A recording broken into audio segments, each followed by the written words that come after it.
दोस्तों ड्रामा सी बेलगाम की next episode में आप लोगों को दिखाया जाएगा कि आखिरकार जो अलीज़ा की माँ अफनान को अपने पास बुलाती है, उससे कहती है कि बेटा मैं आपसे एक बात पूछना चाहती हूँ, सच से पता होगा। इससे बातें अफनान सुनता है तो वो कहते हैं कि जी पप्पू जान, जो बात भी पूछना चाहती हैं पूछें, कोई मसला है तो बताया मुझे। तो वहाँ पर जो है वो अलीज़ा की माँ कहती है कि बेटा मुझे इस बात की टेंशन लग रही है, मैं आपसे सिर्फ और सिर्फ इतना पूछना चाहती हूँ, क्या अलीज़ा और आपके बीच में कोई बात चल रही है? तो जाफर अफनान कहते हैं क्या मतलब तुम्हारा क्या बात चल रही है? हमारे बीच तो कोई ऐसी बात ही नहीं चल रही है, ना कभी कोई ऐसी बात हुई है, क्यों आपको कुछ उसने कहा है? तो जाफर अलीज़ा की माँ कहती है कि बस आपने उसके सामने नाम नहीं लेना, लेकिन मैं आपको इतना कहना चाहती हूँ कि आप एक दूसरे को पसंद नहीं करते। अगर किसी किस्म की कोई भी बात है, कोई भी वजह है तो आप मुझसे बता दें। मुझे इस मामले में बहुत ज़्यादा टेंशन हो रही है, मैं आप लोगों को एक साथ देखना चाहती हूँ, लेकिन पता नहीं क्यों मेरा दिल लग कर रहा है, मुझे ऐसा क्यों फील हो रहा है कि आप दोनों एक दूसरे से जुदा होते जा रहे हैं। तो जाफर अफनान कहते हैं कि नहीं, मैं आज भी अलीज़ा को पसंद करता हूँ, हमेशा उसे पसंद करता रहूँगा, मेरे दिल में सिर्फ और सिर्फ उसकी जगह एक मकाम है।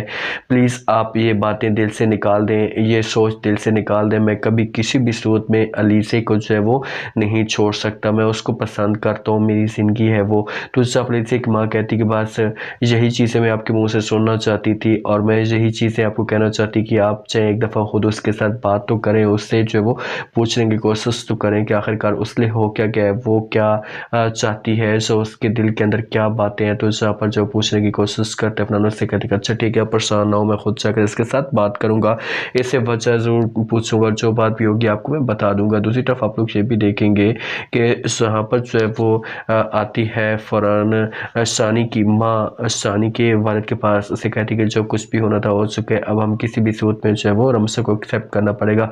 इनकार कर देते और कहते हैं कि नहीं, किसी भी सूरत में अब ये सब कुछ नहीं हो सकता, आपको मैंने पहले भी मना किया था, आप भी मना कर रहा हूँ कि रमसा हमारी बहू कभी भी नहीं बनेगी। उसने क्या कुछ किया है, मेरा भाई छीन लिया है, सब कुछ उसने बर्बाद कर दिया, तुम अभी भी जो है उसी के बारे में सोच रही हो।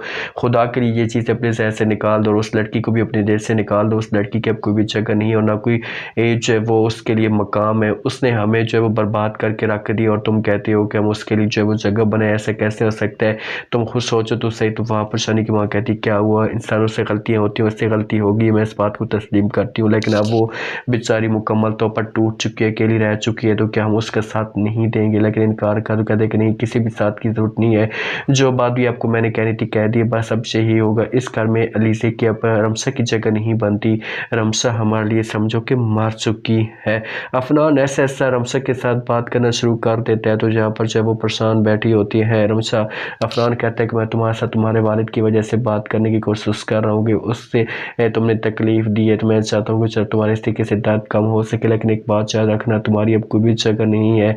जिस हिसाब से तुमने किया है ना सबके साथ, तो तुम अब इतनी टूट चुकी हो कि तुम्हारे ऊपर कोई ट्रस्ट नहीं करेगा। तो यहाँ पर जॉब देती है हमेशा उससे कहती है कि इस बात की मुझे सज़ा मिल चुकी है, आप लोगों और मुझे कितना सज़ा दोगे? हाँ, आप लोग सज़ा देना चाहते हो तो दो, मुझे किसी किस्म का कोई भी इतराज़ नहीं है, लेकिन मैं आज भी जो है वो इस बात पे दुखी हूँ, आज भी इस बात पे मुझे तकलीफ़ है कि मैंने जो है वो गलत किया, जिसकी आज मुझे इतनी बड़ी सज़ा मिली। अफनान कहते हैं कि ये चीज़ें तो आपको मैं पहले भी कहता था, लेकिन तुम्हें ज़रा भी एहसास नहीं हुआ। आज तुम ज़लील और ख्वार हो रही हो, तड़प रही हो, और तो तुम्हें जो है वो माफ़ियाँ मांगने की कोशिश करी हो, कौन तुम्हें माफ़ करेगा? मुझे बता। तो रमसा कहती कि बस अफनान प्लीज़ इस बात का ना ही छेड़ो तो अच्छा होगा।